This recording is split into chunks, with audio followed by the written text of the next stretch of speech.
Hey guys, and welcome to the latest in the SleepyTalk podcast. I hope you've missed us. We've missed you. The last time we spoke was Christmas, wasn't it, guys? It was. And what were we talking about? Christmas. Food. Christmas. So yeah, we've had a 2-week break. We've been working on other projects, and now we're back on this full time. So I say full time once a week, but that's like working hours, isn't it? Just a little bit. Oh yeah. And obviously you've missed Steve, because Steve's been absent for God knows how long. I thought he was 2 dead. week. I thought he was dead. I thought we were going to do like a ghost hunt round his house, personally, so... No, last time I heard, you were up in my loft. Scratching away. Yeah. So yeah, we had a little bit of a talk on where we want to take the channel, really. So obviously there are thousands upon thousands of different cryptids and different spooky stuff, but at the minute we're kind of running a little bit dry on things that we want to talk about as a collective. If we're not enjoying it, I don't think you guys would enjoy it or watching us. So I want to keep things fresh, keep things on the ball. So next week, we've decided that we're going to jump into a bit of a movie sort of thing and look at some of the newer kind of scary movies that are coming out. One that's very close to all of our hearts. And let us know if you enjoy that, or put in the comments below now if you think that that's a good idea and you want to see different things from us. We've got some gaming things that we're going to be doing as a collective. Me, Scott, and Steve, a couple of others as well who you'll see frequent throughout the channel. But it's not a big change, but I think we're gonna put some fingers in some pies and see where it takes us. And Scott knows all about fingers and pies. Yes. Oh. So The boy who lived. come for pie. Yeah, this week we're going to be talking about Steve, The Bermuda Triangle. also known as the Devil's Triangle. Oh. So it is very, very spooky, or is it? Is it a natural phenomenon, or is it a supernatural phenomenon? That's what we're going to be talking about today. So, who wants to take it first? Because I'm game. Go for it. Okay, so if I remember rightly, I've forgotten the third point. It's Florida, Puerto Rico, and... What's the third point? Florida, you mean Miami? Yeah, Miami, Florida. Yeah, but still. Florida's the state. I know. States are bigger. Is Puerto Rico and where? Bermuda. Oh, is it just Bermuda? Yeah. That'll be... Alright, okay. Alright. Let's take pause on that one. So yeah, these... I think it was as early as 1914. There was a cargo ship that went missing without a distress call. And since then, many planes, many boats, and even before that, there were ships and stuff that went missing, but it all got localized to this general geographic location. First No. one was Christopher Columbus. Was it Columbus? Yeah. On his first voyage to the New World, he recorded that a bursting flame of fire struck the sea and caused a strange light to appear in the distance a few weeks later. Fair enough. So I've not done my early research then. I just got hooked on the actual the shipment container. You know, where it something that was carrying hundreds of tons of stuff just disappears. Mm-hmm. But yeah, so yeah, that's you've just flopped me. I think Steve should take over and carry on, really. I've got quite a bit. Go on then. Crack on. The one which got me mainly was a woman called Caroline Cassio. Have you heard about that? Well, it doesn't matter whether No? I've heard about that. It matters I whether the wondered. viewers have heard about it. So she was a licensed American pilot. On the June 7th, 1964, she flew herself and a passenger from the Bahamas and destined for an island called Grand Turk. So they left, travelling south east towards Cockburn Town. Yes, you heard that right. Cockburn Town. See, I wasn't going to laugh, and then you just started laughing, like giggling, and I was like, okay. That's going towards Grand Turk Island, and around her expected time of arrival, she radioed the Nassau airport, firstly to say that her compass was spinning erratically, and then that she couldn't raise Jags McCartney International Airport, which is where she was going. From there, there's quite well manuscripted her talking to the radio towers. I was reading it earlier, it took me about 45 minutes, so I've just slightly condensed it down. But it starts off saying, I don't understand this, I must have taken a wrong turn. This should be Grand Turk, but there's nothing down there, no airport, no houses. The passenger says, right. It's the right place on the map, and the shape is right. All but the island looks uninhabited. Look, there's no buildings, no roads, no nothing. It has to be Grand Turk, but it's not there. It looks like Grand Turk, it just can't be. At the same time, she claimed to be circling the island. People in many places on Grand Turk Island claimed to see a small aeroplane circling for approximately 30 minutes. The Jag airport, which she wasn't able to make contact with, saw her with eye and on radar as well, but she wasn't able to see anything. So what they think is that she flew through a rip in space-time, arrived over Grand Turk Island at some point before it had undergone urban development, but she was still able to talk to them through that, and they could also see her through that. She just couldn't see anything else. So I read the theory as well that these planes go through into a different time or into a different vortex, Yes. and that they just disappear, but they could come out somewhere else, somewhere in time. So they could be in like 100 years' time, let's say, some 1940s and 50s planes that just appear over that triangle and then just land where they're meant to. But obviously it could be derelict, there could be massive technological advances. I'm sure there are already anyway, but like huge things, and which is just weird, and some manage to make it out of this time vortex and some don't. So yeah, it's just very strange reading all the call logs. Obviously everything gets logged with it being spoken about between planes. It's just so strange, some of the stuff she was saying. So what actually eventually happened to her? Did she manage to land? Did she crash? No, she set off flying back the way she came because she had no fuel left, to just try and find somewhere where she could land, and she's never been seen. Okay. That's it, just disappeared. Planes not being found, no nothing. It's just kind of weird that, in a sense though, because surely if they could see her on radar, they could direct her. There's a lot of, I'd say, films where they direct people in different areas, and obviously. So with the manuscripts, the towers do direct her. So I can't remember exactly, but when she first gets hold of them, she tells them, "Look, I'm not sure where I am. I flew over XYZ islands, and this is what they look like."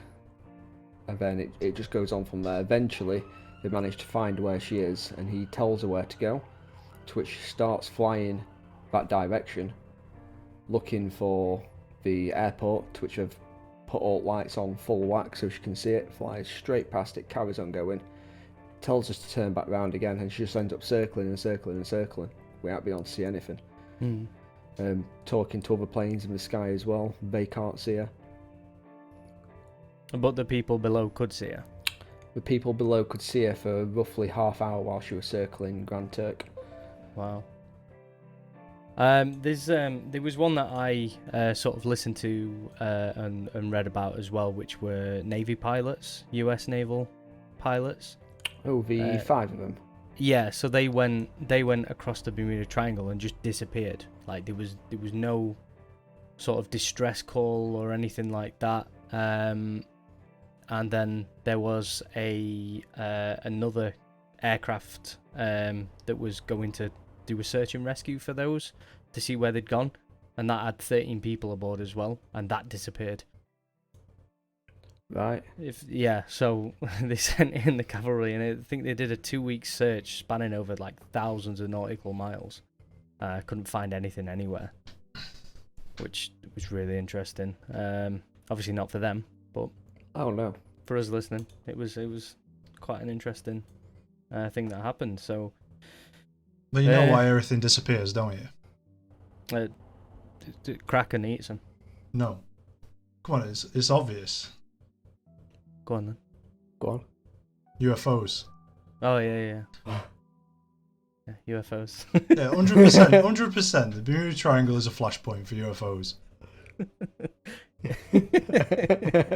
They see like a ship or a plane come by, and they're like, "Oh, I'll have a bit of that."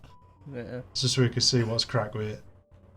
Maybe the cargoes, the cargo ships that go missing, maybe they're carrying like Gucci trainers and stuff, and the I main think ones so. are like, And that's I when want to be on fleek. when they come to visit us, they'll come out to the UFOs rocking the Adidas Gazelles, and Yeah. it's like, "Oh, where'd you get them, bro?" It's like last year, Cargo ship last year.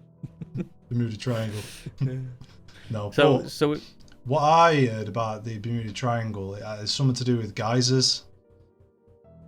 Methane gas. Yeah, methane gas, sniping airplanes out of the sky. Mm. Yeah, there's a lot of they tested it as well though, didn't they? There's a ridge that's like a snake. It looks like a snake end, and that goes down like quite a few miles. Obviously, these ridges are part of tectonic plates anyway, so when they shift even a tiny bit, they can create big gas bubbles of methane that gets released from wherever the plate's holding them and stuff. So that can cause many different things. So, but ships disappearing due to methane is a little bit of a tricky one, because the crew could die, 100%. They could get methane poisoning and instantly die. But where do the ships go? Straight into the crack. Straight into the crack. Yeah, they just sink. Straight into they sink. Straight into the crack. Yeah. Straight in. There's a few things that I sort of looked at as well. So in the Bermuda Triangle, there's a lot. Other than the ridge, there's a lot of reefs, and the bottom is quite sandy, so it's not that deep for quite a few miles. And back in the Columbus days, which is, I'm now remembering Columbus and stuff, I don't know why I had 1914 in my head, there's a lot of shipwrecks that are in like the same place, and they're surrounded by coral reefs. And to say, like, back then they would have been wooden ships, so they wouldn't have been able to sort of go up against these coral reefs that are quite set in. And I don't know whether you've been near reefs, they are pretty solid. They're just rocks, aren't they? At the end of the day, with Corals Yeah. and stuff. They take out like ships anyway. Well, not like ships, but you know, like boats. If they get stuck on a reef, like they're more than likely to get a hole in them. Like they're more than likely to bust open. Yeah, because wood against rock, I mean... It'll just like shatter. rock, paper, scissors, isn't it? Yeah. Especially if Yeah, you're it'll going just at 'em break. with- So And it'll break underneath, which is the worst place for a boat to sustain any damage, is underneath. So the only sort of thing that they kind of looked at was they had scuba divers checking out the wrecks and things like that. So we know that that's probably not going to be methane, but these ships were very close to each other. So if they were the shipping lanes, then yeah, that'd make sense as to why they're all quite close together. But it's just interesting how sort of different there is. So there's a big shelf which could be releasing methane gas. There's also a lot of sort of flat sea land, whatever you want to call it, where there's just reef after reef after reef for miles. Well, did you hear about like the I don't know whether it's folklore or what, but like a lot of people would say in the Bermuda Triangle there's an island like that like appears and disappears. So maybe there is Skull maybe Island. there is an isn't it? island. It's Skull Island, yeah. Yeah. Speaking of which, though, have you seen that HBO trailer? No. Kong HBO? punches Godzilla in the trailer. Oh, yeah, It's yeah, got the yeah. Kong Yeah, I've punching seen that. Godzilla. Scott's like, how have I missed this? What is this? There's literally like I let 2 this go seconds. straight over my head. Yeah. There's a 2-second clip of Godzilla sort of, I think he's crashing into the floor, Yeah. And then there's another like half a second clip where Kong literally just right hooks Godzilla. Does HBO do Godzilla? I thought it was Legendary. Yeah, HBO isn't a studio; they're a TV station. Yeah, I know. Because they did Game of Thrones, but I thought I didn't think. Well, they'll be the streaming service, won't they? Given that a lot of the cinema stuff now is coming onto stream. Like Wonder Woman. Yeah, like Wonder Woman. Good film. You're full of it today, aren't you? Well, I'm just saying it's a good film. If you're half asleep. I enjoyed it more when I fell asleep, to be fair. Yeah. So maybe that's the trick. I factory reset my phone in it. That's how bothered I were. It just became like white noise. It helped you sleep. But back on track. So yeah, we kind of go on, Steve. No, go on. No, with what you were saying before, with all the reefs and stuff like that. There's the theory about Atlantis being submerged there as well.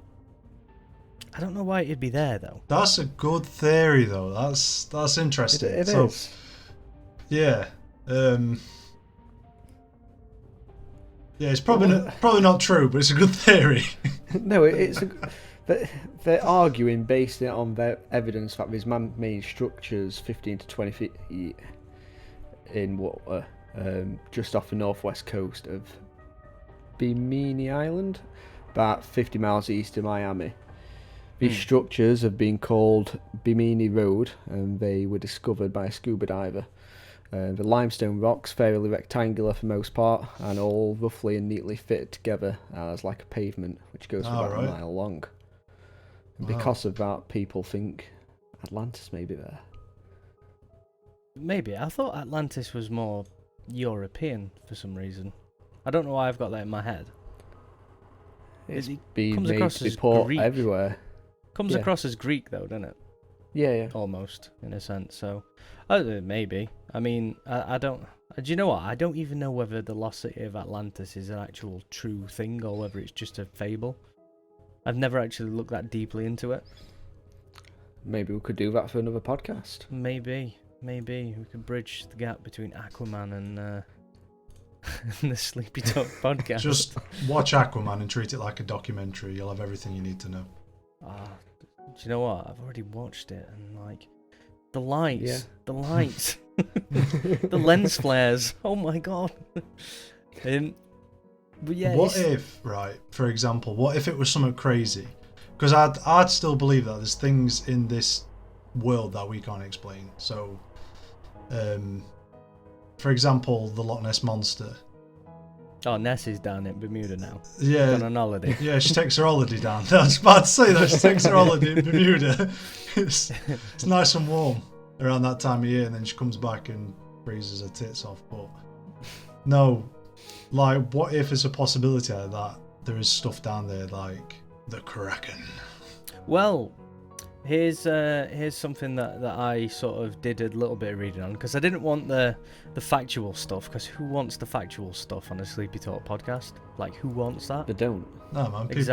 People want myth, legend. Exactly. So I was reading on the Wikia fandom about this, and apparently, since the dawning of man traveling the oceans and things, a lot of the magical creatures have gone to Bermuda, and there's a lot of magic like source there as well. So we've got the Kraken, we've got sirens and things like that. All these sort of cryptids of the ocean sit in there, and that's why a lot of things like disappear and ships get pulled down into the depths and of 12 foot, and you know, those sort of things.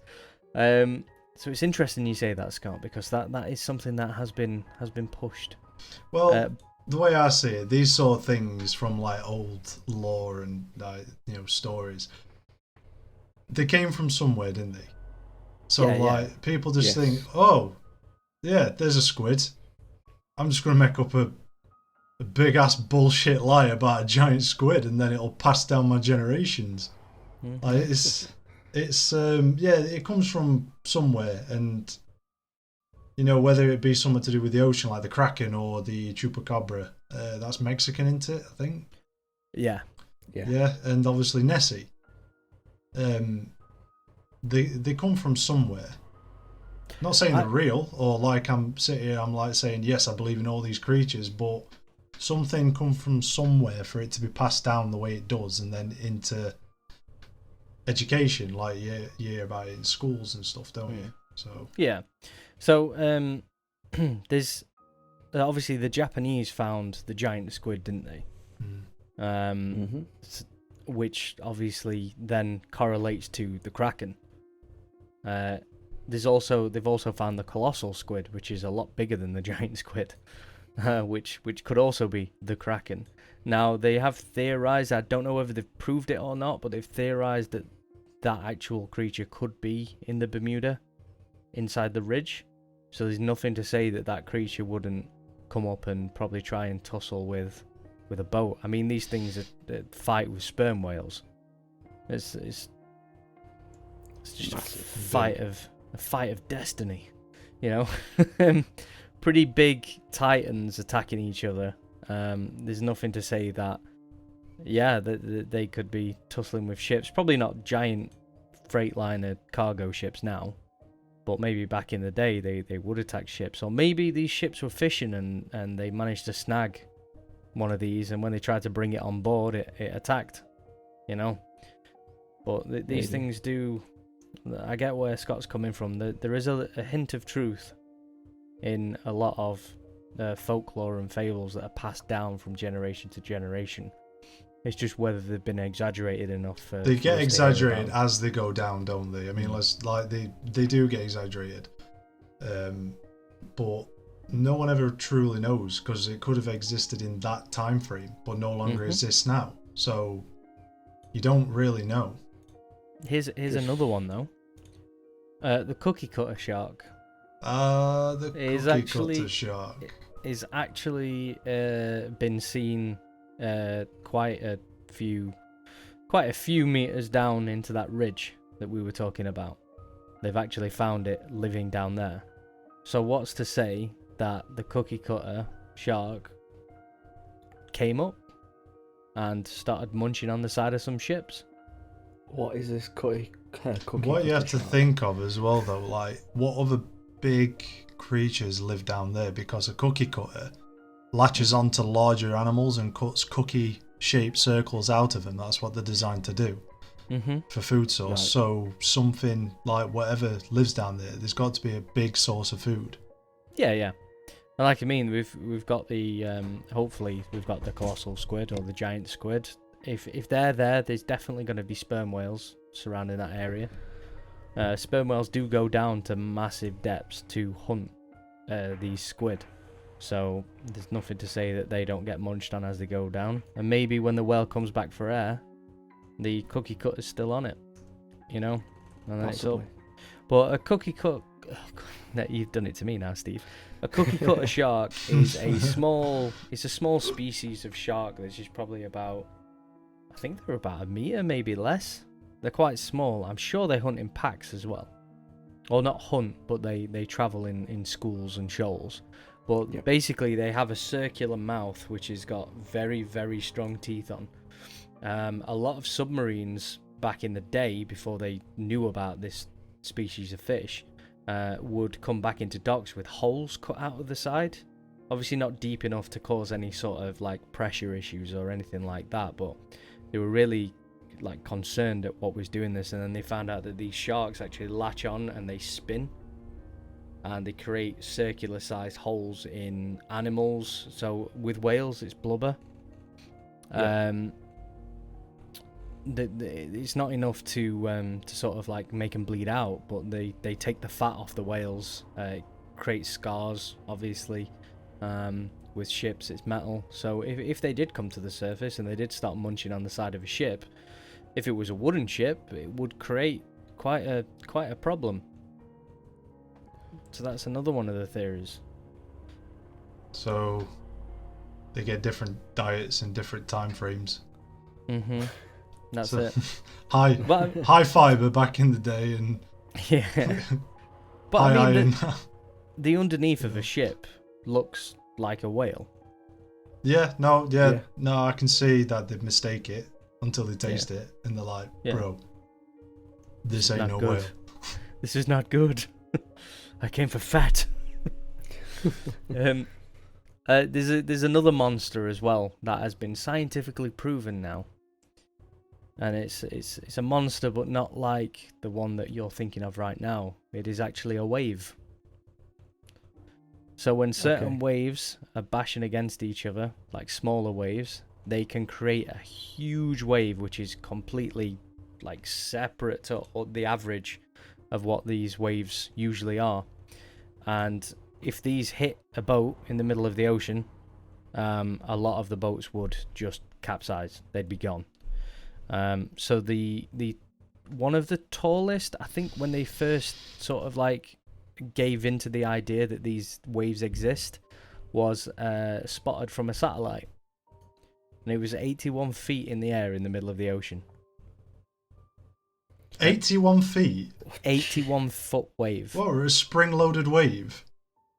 Basically, if you have a fish tank, let's say, and you start moving waves together from side to side, using like some plastic or something, as soon as you let go, that momentum then carries through and creates a big...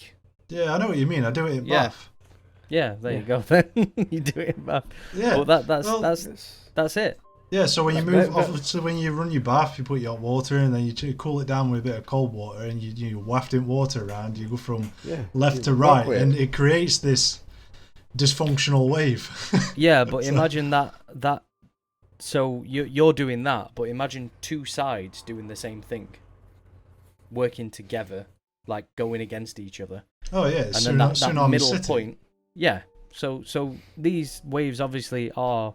They're not tsunamis because they don't ever sort of like reach land with that sort of energy.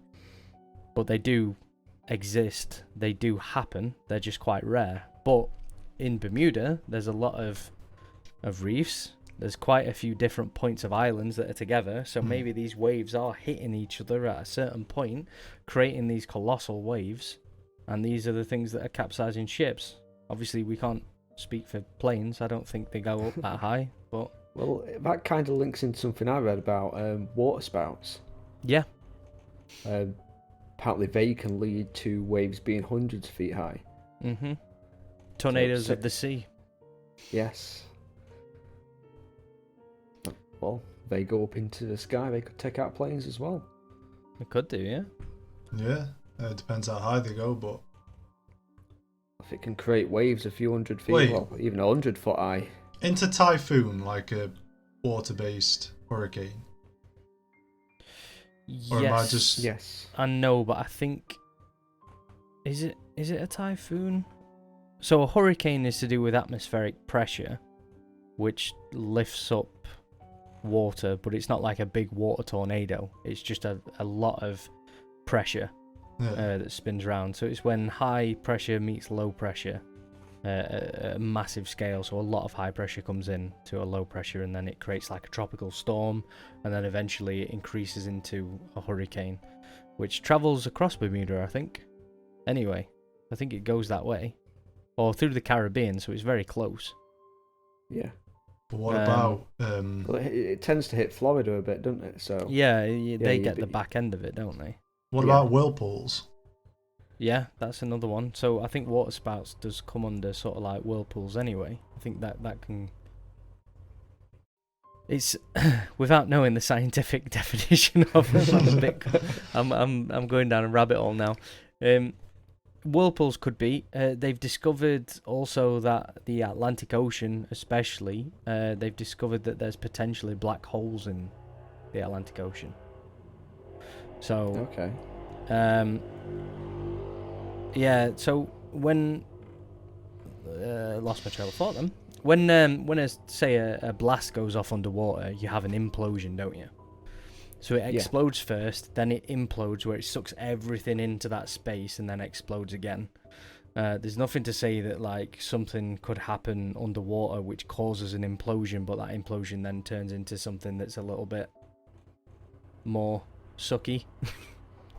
Sucks into a certain space, but But you'd see bubbles, wouldn't you? Well, no, because they get sucked in. No, I mean, if something explodes underwater, you only see bubbles, like when you fart in the bath. Yeah, because that's an explosion. And methane gas again. But this is the implosion thing. So when it explodes initially, energy is pushed outwards. But when that energy is pushed outwards, all the water inside of that space disappears too. It gets pushed out. So you've got a big, what's the word I'm looking for? Vacuum of nothing that's there. That water then tries to fill that as quick as possible because of the pressure, which then sucks everything from that energy back into itself. So that's where you get the explosion, implosion, explosion again. Yep. So another thing as well, like, is the Bermuda Triangle surrounded by fog? Not that I've read. No, not that I've read. Must have seen that in a film then. Yeah. Kong Skull Island? Maybe. Possibly. I know there's a film called The Bermuda Triangle as well. Could watch that. There can be fog, obviously. There can be fog in a lot of places. In the sea, anyway. Do they call it the Milky Sea? No, it's a genuine thing. Straight up, foggy sea. Yeah. We're gonna give it a name. There's also you can get steam, but I think that's more in the colder climate than it is in the warmer climate. So yeah, that was irrelevant for me to say that. Sorry, guys. Don't know why. It just popped into my head, like just then. But when you said like steam, I just imagined them little monkeys up in mountains that, like, you know, sit in them spas. What? Yeah, do you know what I'm saying? Saying. Yeah, they got like little orange faces and like little woolly heads. They and for some reason, that image popped into my head then, like just a group of them guys just chilling in a little hot tub up in mountains. I don't know why. The Bermuda Mountain Springs. Yeah. The monkeys in Bermuda.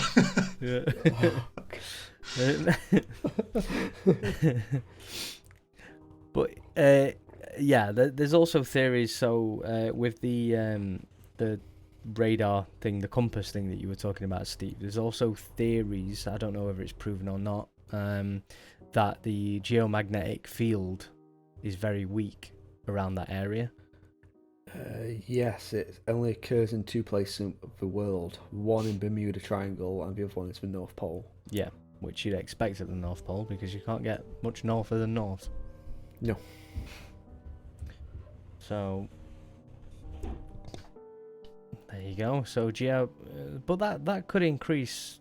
Surely that could increase different weather patterns as well. I've heard stories. Oh yeah. Yeah, stories about this island and what it inhabits. Okay, let's go with that. Yeah. You want to hear about that story? Okay, let's go. Let's have a listen to this island. So, this island, it appears, doesn't it? Like every now and then. Does it? Yeah, it appears every now and then. That's what I read. And basically, what they were saying is, on this island is where dinosaurs still live.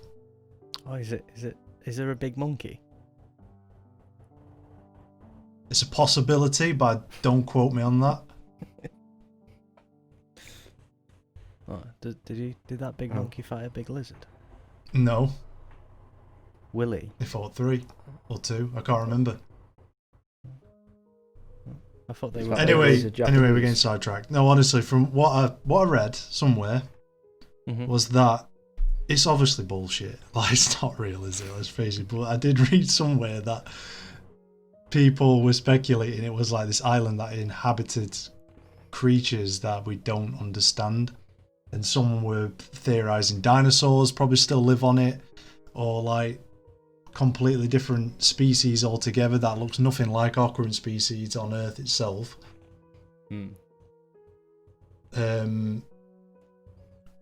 Or it's just a hotspot for aliens in summer, I don't know.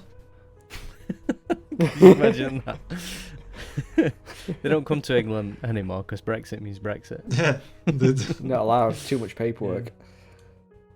Well, if it was aliens or anything like that, they've got to find a place where they're not going to get seen. So they pick a place where a lot of ships go through and planes. Yeah. But don't make any. Never mind. They could also crash there as well because equipment doesn't work.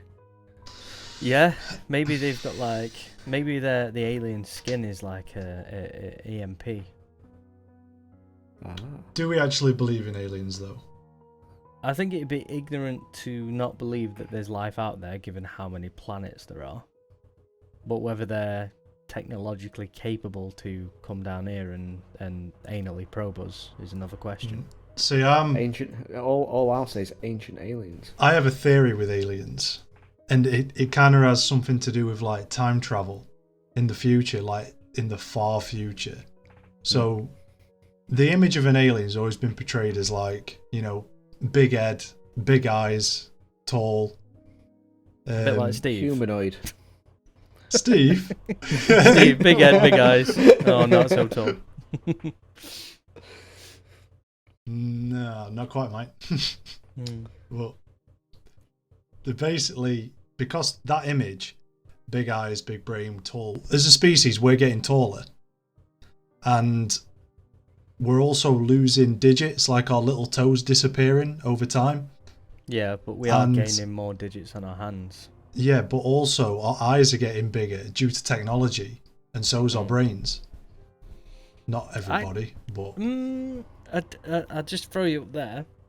The part of our brain's actually getting smaller. Yeah, so they say, but look at the T-Rex. What? They did have a big brain for their species. Yeah, it did. Yeah. And yeah, it did. It was always said that it had a brain like a walnut. Higher functions completely compromised by that walnut-sized brain pan. I mean, forget about the Polish. It's the T-Rexes who are the real dummies of the world. In fact, Chaka, funny story.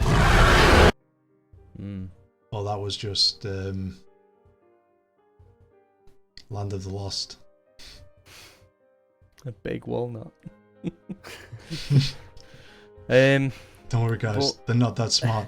They have a brain of a walnut. I might just put that clip in just for you. Yeah, I mean, aliens could be. If you look at, let's say, Egyptian mythology, religion, maybe, creatures there that had like head of a dog, head of a cat, head of an eagle, you know, crocodile. Yeah, things like that. The weird thing about that maybe was that they were all things that you could see, but have you noticed that all aliens seem to be, like, the ones that people say they've seen are all humanoid? Does that not make you question the validity of it, that they're all humanoid? Yeah. So this is what we're trying to say to you about aliens, how they're portrayed, and how I think how we might look similar in the future. But that's what I was saying. We might look similar in the future due to how we're going. But it is a bit silly to like say this is the typical alien, because I mean, again, we don't really know. There could be several different species of aliens out there if they exist. But I'm not that naive to say that they don't exist. I believe something exists out there, but whether it's these, you know, great big tall gangly strangers that come down and visit every now and then. Yeah, that's the thing I don't know. Skeptical on. I think if you look at, if we relate it to our own planet, the only reason that we're here and that there's not a massively evolved T-Rex running about is the fact that an asteroid wiped them. Theorized, but kind of true. So if you look at other planets that may contain life, surely they'd follow the same, if they were the same sort of atmosphere as what we were and same start in life, surely they'd just be dinosaurs or something evolved from dinosaurs. Or whether it follows a different track altogether, so it might not even be like us, just completely different type of thing altogether. So that's our sort of introduction to the Bermuda Triangle.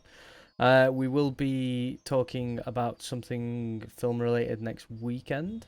So look out for that. Oh, I was keeping it a secret. That's why I didn't mention it. I'm gonna cut it. Oh, I'm gonna God. bleep it. I'm gonna bleep it with an anime. Bleep it out and cut it out.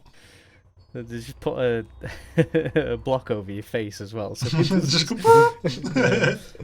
so yeah, we're gonna be doing that. And let us know in the comments if you think we should be doing anything different. We're going to be playing soon. I'm gonna bleep that out too. Oh, ruining! So look at you. Yeah. Look at you. I'm gonna bleep it out. Yeah. Look at you. I'm gonna bleep that out because he's ruined it, and then look what you go and do. I did it on purpose so I could bleep it again. Yes. I like that anime wow Go on, sound. Stephen, your turn. What are you going to ruin?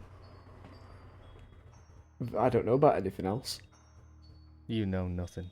So yeah, let us know in the comments what you'd like us to do. Obviously, new year, new me, and all that jazz. So we'll crack on with sort of those sort of things, and hopefully we'll see you on the next one. Take care. Peace. Bye. Shut up, Steve.